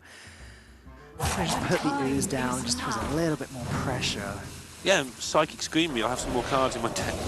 It's not quite that simple, but these are not bad cards to get back, so go for it. Also sets up this next ping target to create another 3/6 from the Can we ooze. just... Sorry. Go on. Can we just have a time lapse of Jarla's face through this game? Where it's gone from sort of vaguely relaxed and professional through the stages of slightly grumpy into I've had enough of this, down to please let me bottom right, please, please. That counter spell's still there for Monsanto as well, and Jarla's going to have a pretty good idea of what it is. It's either that or a second mana bind. He doesn't look happy, does he? I mean, hadn't noticed would you that. be happy? No, no. Jarla's almost always very, very stony-faced, but he's had enough of this one. But there's still that outside chance you find a way to win. But, wow, it's an outside chance. It is the Shadow Visions. The Shadow Visions thing is pretty much all I can think of. And if you haven't got Anduin in play, then that's not even going to happen. There's the counterspell. Doesn't matter too much, does it? Mind Blasts have already been drawn. Assume that means he's... Wow, having to heal the Gluttonous Ooze Yeah, so that Monsanto doesn't make another Water Elemental out of it. yeah. He's sort of waiting for Canada to draw their big threats. Where's the second There's one. Ghoster? Where's the Lich King? Where's Dragon Cooler Alana? Mr. King is there. Mr. King? Yeah. TLK burgers. Okay.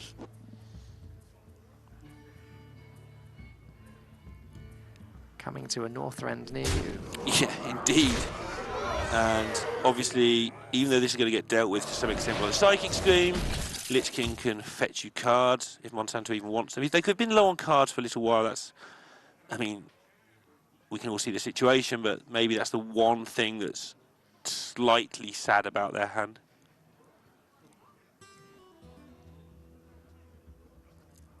From where I'm sitting, Czech Republic have just been in a losing position I must decide. for about 15 minutes now. The time is now. Yeah, I've got nothing at all to add to that because I agree entirely. Baron Geddon just doing some serious work here. Yeah. He'd be getting.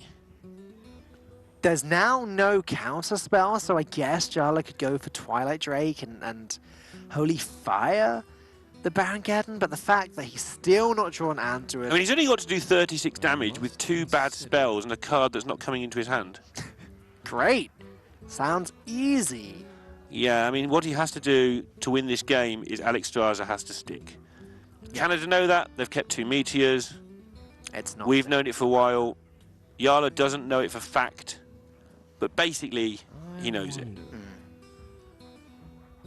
And to even get anywhere near the situation where they can do that, they've got to not die. And to not die, they've got to use up their spells, which means the Lich King will stick. And if they want to kill things with Holy Fire, they lose their win condition damage, because Alex Straza is not sticking around for like 14 turns. No. To deliver the required 98 damage. Holy Fire just having to be used. Wait, what? Oh, look at that! Spain Spain beating has Switzerland. Beaten Switzerland 3-1. Great result for them. Not too surprised. The Spanish team is significantly better this year than it was last year. So the reason I think they've kept the Geddon alive is because it does 2 damage to everything. Like, Jarla's the one with the hero power that heals you. They've got to get rid of this armor before they can Alex. Makes sense. I mean, it's grim, right? Dropped the threat a lot by reducing its attack from 7 down to 2. Melts away. It's now only dealing 4 damage to the Czech Republic per turn, but also dealing 2 damage to itself, so definitely seeing the logic here. The problem is, so we got 4 damage next turn from the Geddon, another 3 at the 7, 8. 8 damage coming from Canada's side of the board next turn. That's a lot of damage. So Yala with another Shadow Visions. Where were they when we needed you about 45 hours ago? One of the worst cards in the game you can get at the bottom of your deck, Apart from the one that is at the bottom of his deck. which is Shadow Reaper Andor. It's starting to look that way, isn't it? I mean, back during the Razapri stage, you could still win if it was the bottom card of the deck. You just You could. play it and then win the turn after with the Valen and Mind Blast that you've had saved. And the Czech Republic appear to think you can still win these days with it. I very much doubt that they think they can win. I think it's much more the case that they want to check to see if there is any possible out. There's no point conceding. They've shuffled quite a few cards into their opponent's deck. And they've seen a meteor. So they have a right to believe that there are some universes where their Alexstrasza doesn't get an meteor in the face immediately. And if Alexstrasza could take you down to 15 and then hit you once for 8, suddenly your Mind Blast become great. Alternatively, if Alexstrasza could put Canada down to 15 and that Baron Geddon survived somehow, it would just trade in though. And also, Czech Republic aren't going to get a chance to play an aggressive Alexstrasza because they only have 4 health left. And guess what? Shadow Reaper Anduin, the single bottom card in the deck.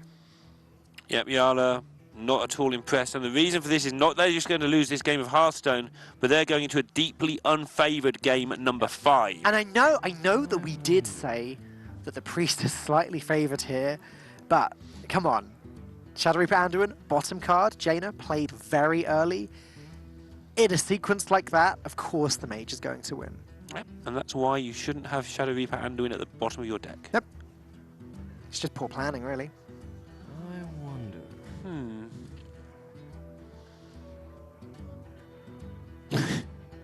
Can somebody like prod Yala, see if he's actually alive?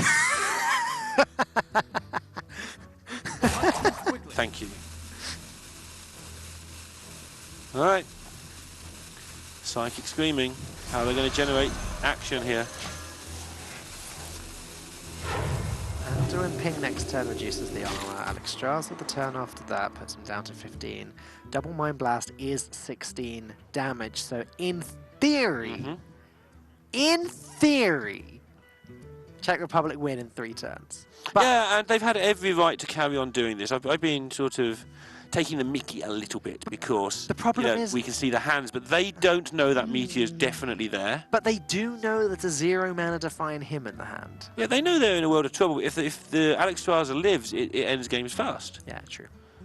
Another reason to keep the Lich King is so Alexstrasza can't get through that either in some worlds. But, you know, Arcane Artificer plus Meteor plus Divine Him. But it's so much easier for us when we can see it, right? We know it's over. If Monsanto could sort of flip his cards over right now and say, look, we can save everyone some time here. We know what you're doing with Alex. We're waiting. Yeah. We could have shuffled up for game 5. Right. The time And this is why the look on Yala's face is like it is, because he knows they know. He knows that that meteor has been in hand forever. So his pro mind is telling him, I know that's a meteor. However, also the pro mind is saying, well, there's a 1% chance that I'm incorrect, and maybe Alexstrasza somehow survives, in which case I just kill them in 2 or 3 turns. There it is. Yep, confirmation they did indeed put it in the deck. They did. They didn't But they forget. might as well have not bothered. So Anduin comes down this turn, pings away the armor. Then I guess Monsanto just drops the Lich King. Betrayed me. Worth noting, a few turns ago, they healed face rather than developing a minion. And that was to make sure they could get it done inside the fatigue if everything went their way. Yeah. It's also an extra ping, isn't it? At some point with Anduin. But they urgently needed damage to it, so they needed to do, but yeah. There you go, like I said, they dropped the Lich King, and Yala has no way of healing out of range. So actually, the aggressive Alexstrasza can't even happen. Monsanto takes game number 4. We are going all the way to game 5 here. And it's now not looking good for the reigning Hearthstone Global Games champions. Yep, 2 apiece, so 1 game to go. And Dan, Malygos Druid, one of the reasons it sort of came into existence is how good it is against so many decks with its burst, its board control and everything. But this is definitely a matchup where its burst is going to be very handy. We have only one game remaining in this series. We're going to have to find out what happens very soon, so don't go anywhere. It's going to be a good last game. It started out great for the Czech Republic. They won their first 2 games in a row. They were ready for the first sweep of the Hearthstone Global Games 2018, and then it all went a little bit wrong, and now they have a very bad matchup ahead of them. Yep, they do. Follow it up, Neil. So the Control Warrior really struggles to get its things done in time, by which time Malygos Druid has killed them. I mean, how many ways do you want to word this one today? Is that difficult? The problem is, and we've been seeing this a lot from Taunt Warriors throughout the tournament, that they've been failing to draw their taunts quickly enough. Whereas Malygos Druid doesn't fail to draw anything because its deck is just full of card draw. Yeah, card draw, ramp, stuff that helps you win. The 3 things you need most. Warrior has the same stuff going for it, but it's all convoluted. Like, the card draw has to have something else, like the Acolyte has to have damage dealt to it and so on. Whereas Druid just has the cards that go, yep, I do that thing you want me to do nice and smoothly. It's strange because it doesn't have this definitive ultimate win condition like Shadowwalk does. You know, guaranteed infinite damage on a turn. But it has so much armor gain and so much card draw, it just gets through its deck so fast that if the Warrior doesn't do something about this twig, the Warrior's not going to have a fun time. And as I checked during the previous series, I think you're just double-checking for me right now, but I don't believe the Czech Republic runs any type of ooze whatsoever. I can't see any ooze or R's or anything. I think they are just in trouble. Now the twig is going to come into play. Twig on 4 is just... And Monsanto knows this. Again, open decklist tournament. He knows that there is no threat to that twig whatsoever, so he can take his time with it and activate it at the opportune time. Oh, wait, that's not an ooze. Oh, my goodness. Are there any oozes? No. We've tunneled so hard on looking for... Look at the little dance from Puck Rove out there. We tunneled so hard on ooze. What we were saying was right, but Harrison belongs in an oozium. I think we belong in an oozium. I think you're right. Well, there you go. There is the weapon removal. Just double checking this deck list to make sure it's in there. Of course it's in there. I'm just looking anyway to convince my old self. And it is, it's there. Yeah, we're just both that careless. Meanwhile, we fooled you all. Yeah, that's it. That's it. That was completely intentional. Got him. And they can begin to complete the quest pretty rapidly with this hand. Stonehill gets something nice and cheap. Chain Gang, Tar Creeper, obviously. Get going. If you can get going as a warrior, obviously, you do start doing the damage pretty quickly. So, many taunts available. A way of dealing with the weapon. Obviously, if the weapon comes down on 4 and starts swinging at some point, Czech Republic are going to have to make a decision. Is it better for us to draw more cards and reward Monsanto with more mana? Or is it better to just draw the one card at the last possible second? And they've got a little bit of time to decide on that, obviously. So they'll see how much taunts they have going on. They've even got the Brawl to deal with the inevitable spreading plague that will occur by the fact that all their taunts have no attack. No relevant attack. Imagine the corner sentry just gets chosen here. Have to be a little tiny bit careful in case you walk it into a branching path, but that just involves some mechanical skill, not actual genuine issues. Harrison Jones, I'm so not used to seeing that card nowadays. Yeah, DreamHack Summer, I think it was. Maybe in Tour, a lot of the players were bringing Warrior and bringing Harrison to deal with Druid, and the Druid players were like, how dare you? But since then, we just haven't seen a Harrison in forever. It's like the way you check for things when you're just glancing at deck lists very quickly. Like, Yeah. check, is it, okay, we've got a warrior, is it quest warrior? Look at the quest, yep, okay, cool. The other weird thing is he's top of the curve. Right. Outside of Garrosh, he's actually just the most expensive card in the deck. You go, is it Mind Blast Priest? Yep, it runs Alex Straza. Okay, cool, probably Mind Blast Priest then. Sure. And like, when I'm looking to check if there's weapon removal, the first thing I look for nowadays is Gluttonous Ooze, because that does seem to be the most common one. But Harrison makes a lot of sense. I mean, like I say, not that long ago, it was running basically every warrior. And warrior. Can't say any of those words. And again, now it's all about the timing as to how many cards they want to draw versus the downside of giving away mana.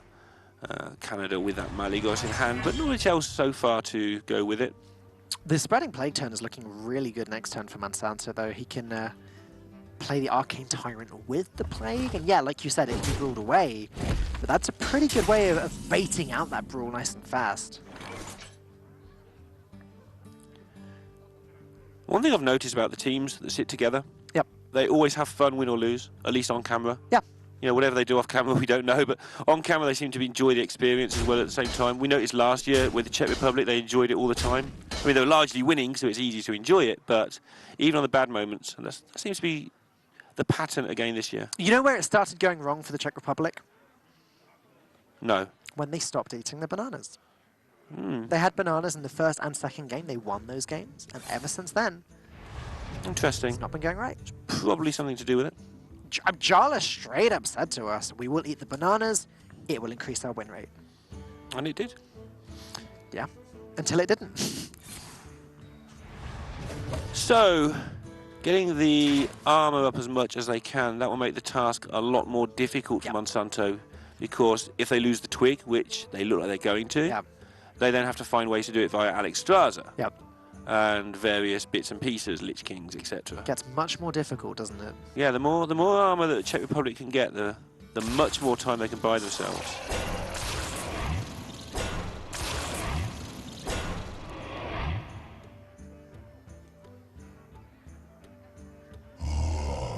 Okay.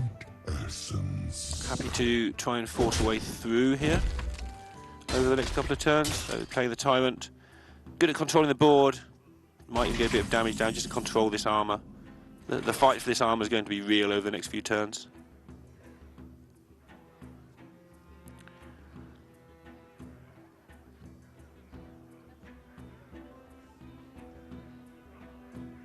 It must be tempting to just slam the Brawl this turn. What now? Is there really a threat though? I mean, they can branching paths and get a naughty board, but then you can brawl that away. Yeah, I guess. Get the branching paths out of their hand so they're not drawing cards with it that way. That's true. That's a good point, actually. I hadn't thought about that. Obviously, Findon wants to protect his armor as much as he possibly can. As you've been saying, against Malygos Druid, that's very important. I mean, at some point they have to generate a threat of their own, but again, they do that by hero powering. And you want to brawl after, if at all possible. I mean, we say this every time, it's easier said than done. But you want to brawl after you've completed the quest to try and guarantee an extra 4 damage somewhere. Blood Razor works out fairly well. I mean, after generating the second taunt, this isn't looking as bad.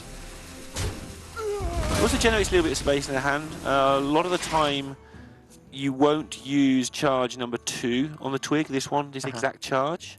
Might do when your opponents have Harrison, but you're saving for the one real swing, the one time it actually does something of use. I wonder how this interaction's going to work next turn. Does Findon play the Harrison on turn 7? Or, like, how much damage can Canada realistically do this turn? I think if Canada don't swing with the twig this turn, the Czech Republic have just made space in their hand to draw a couple of cards. Okay, interesting. If they do swing, then Because it's much more interesting. I'm wondering if we don't end up with this weird bluffing game where the Harrison doesn't get played when the twig has 1 durability, because Monsanto can't win anyway that turn, and then Monsanto ends up holding on to the twig because he expects the Harrison not to be there in the hand. Yeah, I don't think you win that bluffing race too often if you are Findan, though. Okay. But if he stays on 2 charges, which he's not going to do as it looks like, then I think that's a different story. Then you can just sort of just get rid of it, to be honest. Because now the 2 issues with Harrison, one, it's actually giving Canada an extra 2 mana for next turn. And 2, Harrison doesn't clear this board. Yeah, and narrowed down the board here and focused it in. So when I was saying about wasting the branching paths on a brawl, actually now the brawl's just not so effective. I guess Harrison plus Execute's not bad though. Weapon deals with the 3/3, the Execute deals with the Tyrant, and then there's just a 3/1 remaining on the board. That's not as bad. Plenty of ways to clear it if they want to.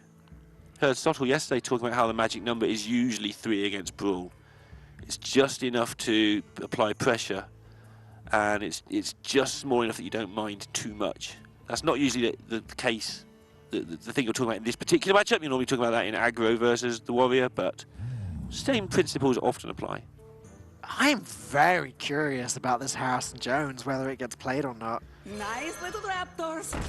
I think you can wait one turn.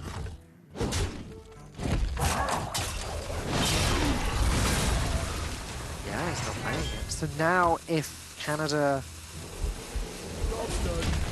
really utilise the twig yet, can he? Exactly. I mean, they just, with them being less than Malygosville, it's just not really going to do anything. And this is what I was saying earlier, but now it goes the other way, and Monsanto has to think to himself, does Findon have the Harrison? If yes, I will swing the twig now, and I will make the most of it while I can. However, it has to be such a solid read, though. I mean, you are right, I agree. If you can make that read, that godlike read that Harrison is definitely in hand out of the 12 cards that have been drawn, then he has to do something with it sooner rather than later, but chances are it's not there because it would have been played already. Well, no, it's just that it's hard to really be absolutely sure. He'll have gone through and thought, like, what is that card? What's that card? Number 2 in the hand. It's had several chances to be this card, that card. You can eliminate a lot. But the thing is, Monsanto set up a board last turn in a way to try and ensure that the Harrison couldn't be played. That makes me think he's going to make the most of the twig and play it. How does he know it's not Gauash in hand, for instance, in that slot? True. No, true. Until you get to you've tested for everything. It's just too much you're giving away for too little reward. All right, gonna hold on to the twig, play the wild growth. And now there's no threatening board whatsoever. The Harrison is going to come down and make this game much more difficult for Team Canada. What if he had swung in the twig? What difference would it have made? Not a game-winning difference, right? But it would have essentially given Canada 10 extra mana a turn early.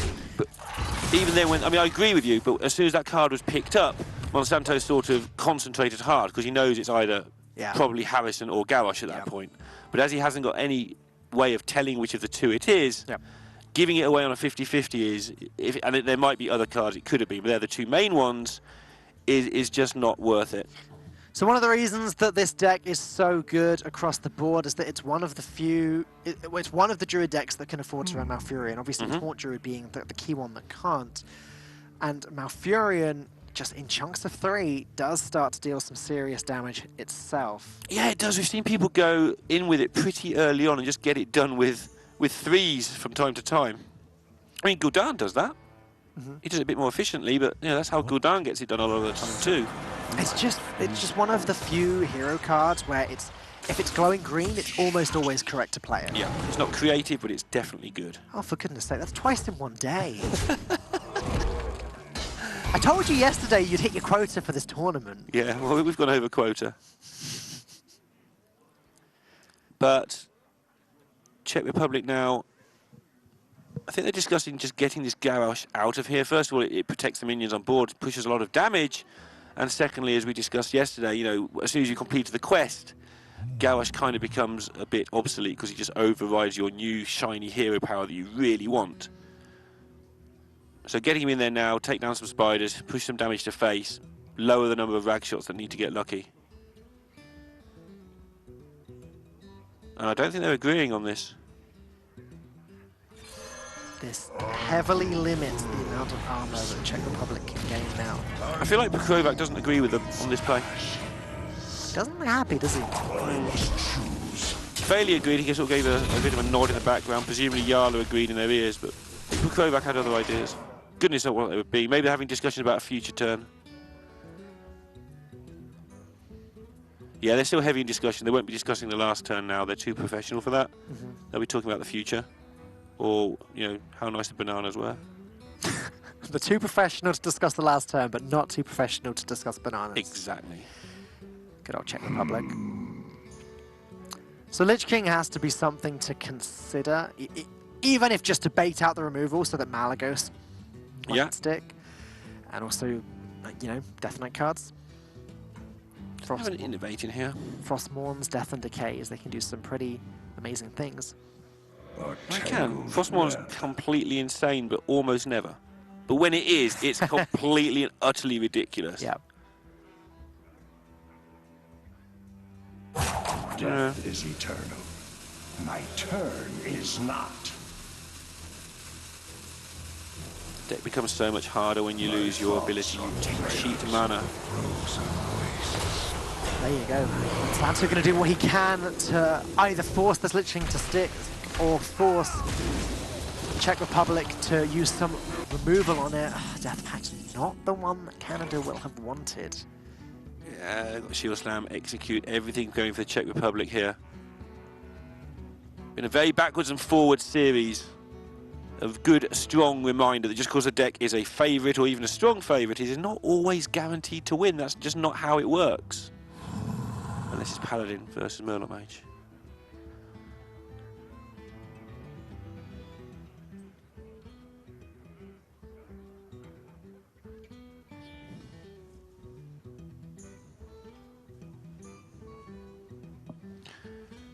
Czech Republic just struggling with the logistics of this turn. This makes me they're just going to hero power and execute.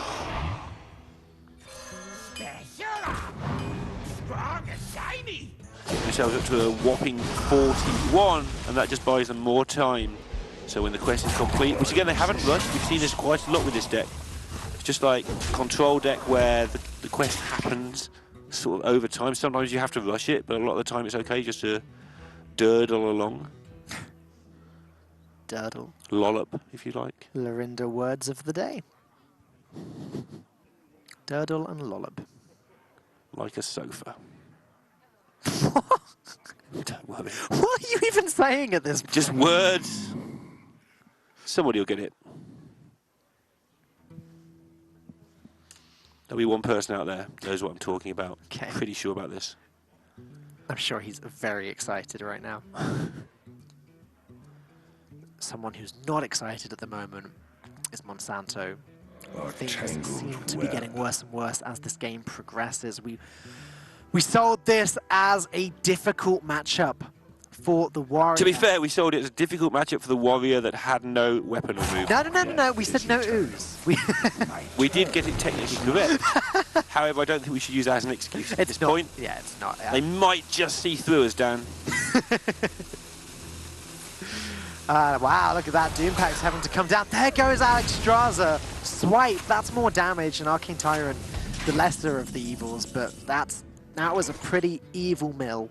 Yeah, losing Alex Straza will probably prevent this game from dragging on any further. There's the quest complete, so if Findham wants it, the weapon goes in, Sulfuras comes down.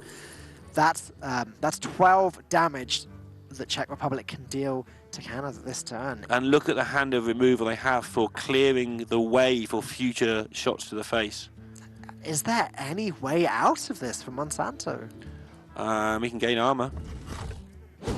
Not that much. No, not that much right now. 3, actually. And they did the hard work coming back from 2-0 Canada, but looks like this semi-new look Czech Republic, this championship team with still 2 of the members from last year, Pokrovac and Yala, are just going to continue the winning ways of this seemingly unstoppable nation. Ukraine yesterday also going through, so maybe they can meet in week 2. Right. Swiss format, of course, you play people on your own score. If you keep winning, you have to play against other people who've kept winning, so it gets progressively harder for you. Czech Republic and Ukraine met each other in the group stages last year in the Hearthstone Global Games, and then met each other one more time in the grand finals. So it would be great to see a rematch between their new teams. But now, Monsanto, he's managed to get his total health up to 14. He's bought himself another turn, but honestly, I don't know what he can do with that other turn. Yeah, he needs Malygos on the board with no minions there to stick for a couple of turns, and then you get Swipe, Starfire. Yeah, you do the Moonfires in advance. And maybe it stays there another turn. You get to draw with the Ultimate Infestation. I don't know. That's about where I'm at. It looks like he's just drawing for the sake of drawing. No, I mean draw the game, not draw more cards. Oh, sorry. They only have 2 cards. That would be a bad thing to do. It'd be a good way to concede, but it would be a bad thing to do. So he's trying to clear everything out of the way so he can stick this. Malygos going to generate some damage now with the branching paths, or potential damage. Is this more armor? Yeah, I mean, he's gaining armor for the sake of gaining armor as well. It's this game. How does Canada ever win this? Malygos double Moonfire is 12 damage. Yeah, and then it doesn't die, and then you go Starfire Swipe, and then you go Ultimate Infestation. You're shaking your head, and I don't blame you, because that is like... Starfire Swipe is another 19 damage. So it's like Fantasy Christmas Land, to be honest. 31, and then Ultimate Infestation is another 10 damage, so 41. There you go, job done. Over about 8 turns. Yeah, whilst taking fatigue, it's only a draw anyway, and your opponent has to have no ways of stopping it and no way of killing you in the meantime. The rack shots have to hit exactly Malygos, then exactly Face, then exactly Bug. Our victory shall never end. Our victory shall never end. Last turn, by the looks of things, for Monsanto here. As he draws his final card. The second. Well done. Ultimate Infestation. That's 51 damage now, Dan. Now do you believe you can do it? No. No. No. Me neither. Play Malygos, Moonfire the minions, hope the drag shot hits Malygos. When does that ever win him the game? Then the Malygos doesn't die. You have to Moonfire. You do have to Moonfire the minions, otherwise Malygos is guaranteed dead. Yeah. Because either the drag shot kills you or it kills the Malygos because you can hit forward. So you do have to do this. Sebastian, okay, 1 Moonfire going Face. Great, that's 6 damage off of the 40 on the board. 34 damage left. Stay hopeful, Canada. You're getting that job done. And Shield Slam. And lethal.